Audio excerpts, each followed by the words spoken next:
let me start with this question. What does mobilizing your economic power mean to you? This is a subject that's, as you know, near and dear to my heart, and something that, from a personal standpoint, has brought together some of the work that I did in the private sector as a practicing lawyer with the work I've been doing over the years on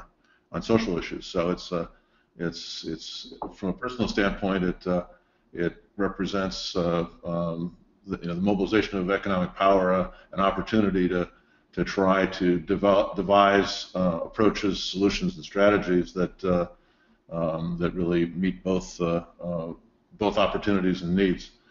Very briefly, I think as we think about this, we really are talking about kind of a subset of looking to your assets, which I think has been a learning from Ashoka over the decades, that the most effective change agents are people that really pay very close attention to their assets and try to figure out how best to use those assets in achieving their social goals. So this is a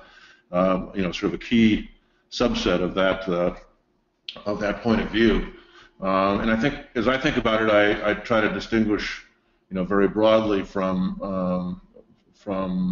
between economic power as a producer and economic power as a consumer.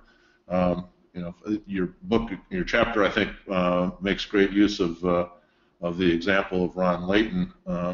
working with the Ethiopian coffee producers to capture the economic value of what they produce, rather than have it be sold in the global market as a kind of a commodity. It's now being sold as a premium product, and a good part of that premium is going to the people that actually produce the coffee. The other big perspective is the consumer perspective, and there one example I think of is a drip irrigation project that Ashoka worked on in Central and South America, where coffee farmers and others who were trying to produce fair trade products and do it effectively and cost effectively and sell their products in the market were unable to afford the drip irrigation products that were in the market generally, and were able to use their working with a set of Ashoka fellows, use their prospective purchasing power to persuade the manufacturers to modify the products to a different performance and price point that they could afford, and enabled them to achieve their goals. So, and of course, I should point out that often farmers being a good example, producers are also consumers. So those categories are not sharp ones. And then I guess the other thing I would say is that mobilizing your economic power means the opportunity to partner from strength, whether it's in the business context that I was just talking about, where the partner is a business, or in the context of political and policy change, where if you're active in the market and can show that you have met people's needs and given them opportunities, then you're much more credible as you